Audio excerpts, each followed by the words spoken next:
like to be walking by 6 o'clock if I can. Some of the people at camp had people contact them last night, said there's 4 sections on the track where a kilometre takes about an hour. They're really glad there was a river at the other end to wash all the mud off themselves, so expecting it's going to be a long day, a muddy day.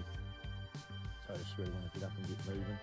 Breakfast, I had a whole heap of food left, scrogging and that from yesterday, and just muesli bars. I don't want to do any cooking or anything because it just takes too long to clean up and get ready. So yeah, put the head lamp on, I'm going to pack up now and see you when I get walking on the trail. See you. So 6:30 now, a little bit later than I wanted, but I didn't wake up as early as I thought.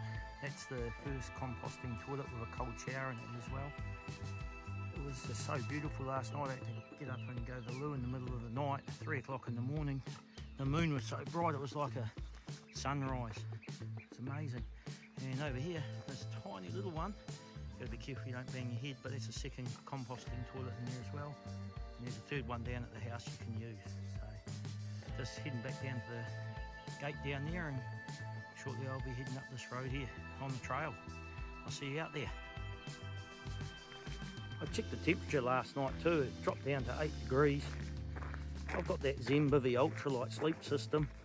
I didn't even have the quilt buttoned in, just threw it on top of me like a little quilt and just had all my base layers on, that was it. Still really warm, so pretty amazed at how light that thing is and how efficient it is.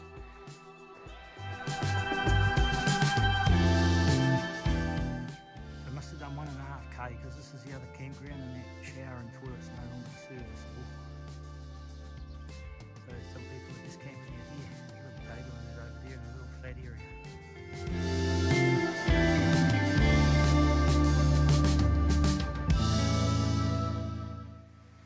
I actually thought they'd cut that down in half, but it's actually a legitimate 1-horse float.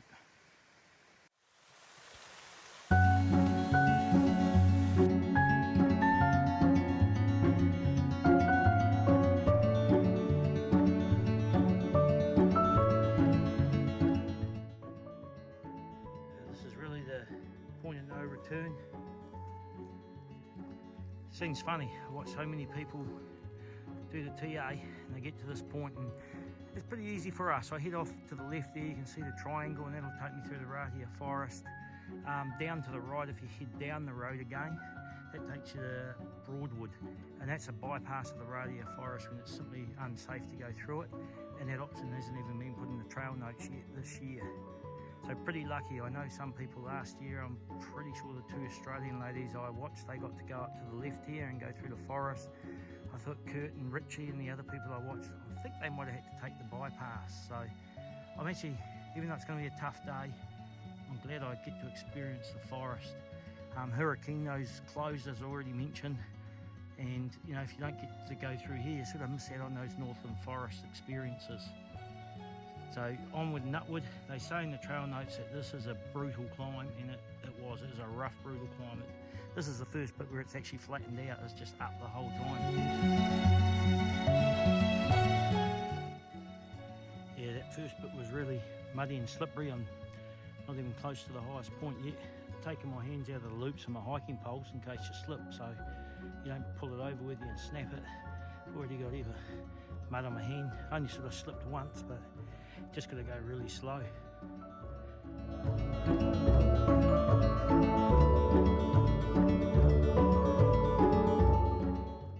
I assume this is a marking station for baiting or something, but maybe someone can jump in the comments and tell me.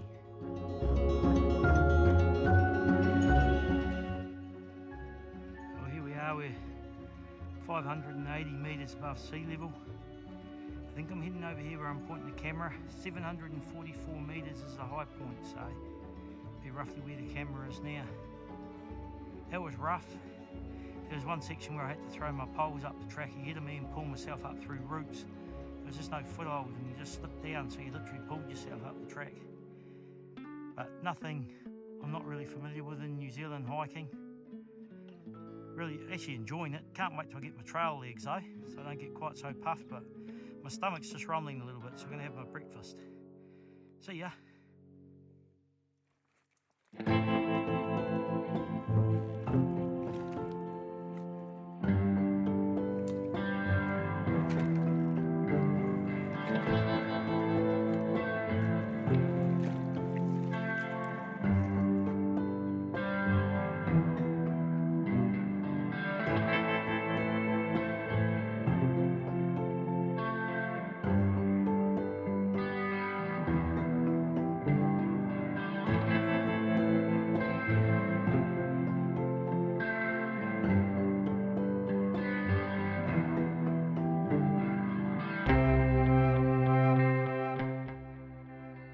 where it's tempting to try and avoid the mud and walk along the top of this big tree, but it'll be so slippery. You've got to resist that temptation and just get your feet in the mud. We've been in the mud anyway, so just keep doing it.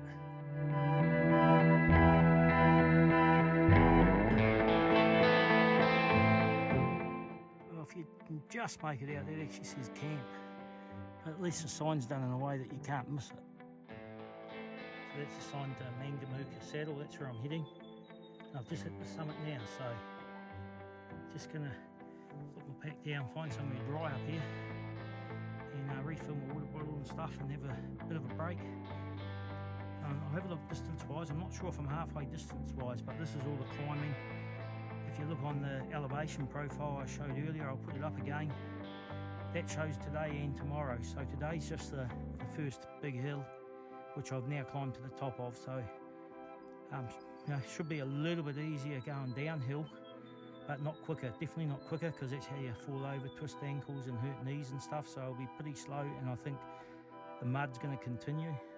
The mud I showed you on this track, it's that wasn't like a couple of the worst spots. That's just typical. Getting up to the first, I think 580 metre summit, probably about 80% of the track was like that. And then from the 580 metre summit up to here, 744 above sea level, probably about 50%, but it's been a real slog getting there. But we'll keep going. Had about 20 minutes for lunch. Haven't quite gone through half of my water, but I've done all of the climb obviously because I made it to the top. Distance wise, it's a 20k day, and I've done 8 kilometres, so I've got 12 kilometres to go, but at least the rest of it's predominantly downhill now. But it didn't take long for lunch. I just want to keep pressing on. That was 6:30 departure. I got here at 12, so 5.5 hours with a bit of time off for lunch. And when I messaged my wife this morning, I said I think it's going to be a 12-hour day for me. So it's one of those days I don't want to mess around. I just want to keep pushing on slowly, and hopefully I get all the way to Makene. That's the goal. And I'm going to really enjoy setting up the tent, having a camp meal, and then crawling into my sleeping bag tonight. See ya. If I knew this little clearing, it's just a little bit further along from where I had lunch. I've come down here, sat down and enjoyed the view.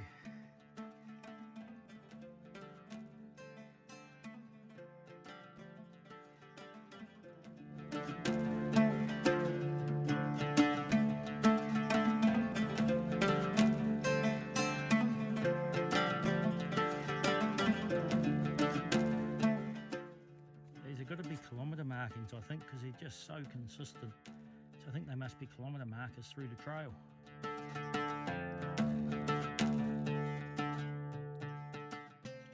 There's some sections of the track now that are a bit better, so I can step it out a bit, which is really nice, because there's been some sections here it's taken me an hour to do 1 kilometre, and I heard it was like that, and it's definitely, you can't go any quicker. Doesn't matter how fit you are, your feet are stuck in the mud. It's like suction. You've got to pry it out in your hiking poles. So hopefully it's like this all the way into camp and there's not too much more mud, but we'll see as we go. I think we've got about 9.5k to go still. Just when I thought it was getting better, here we go again. Certainly won't be doing any side tracks up there, and this is where I'm going. So it tells us 7.8k to go, 3.5 hours. That gets me in at 6:15 tonight to have me, you know, just under the 12-hour mark. If that's accurate, it might even take me longer. The track's pretty bad. I'll keep pressing on, not stopping for breaks, unless I have to refill a drink bottle or something. So I can just keep pressing on and get into camp and get myself set up and washed up in the river before it gets dark tonight. I don't know when they last did any maintenance on this track, but there's lots of trees and that down and all these vines and that. It just slows you down all the time trying to climb through all this stuff.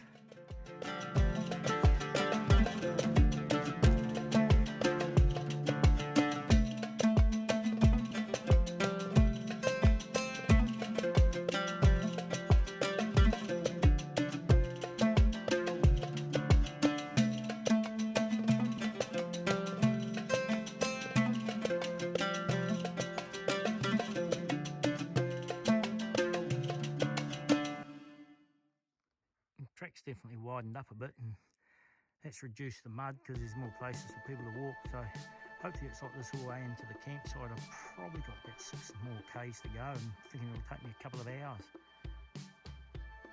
Now, if these are distance markers, and I'm pretty sure they are, that gives me 3k to go. If the track stays the way it is now, maybe I'll get there just as the sun's setting, but if it goes like it just was again and downhill, I'm about a kilometre, so I won't get there till after dark. It's open up now, thank goodness. I'm going to keep moving. Should get there before dark. Got probably 2.5k to go now. I'll talk more when I get there. I think that was actually getting borderline dangerous. A bit worried about the people behind me and the people heading off tomorrow. There must be a lot of pigs around here, just turfing this farm up everywhere.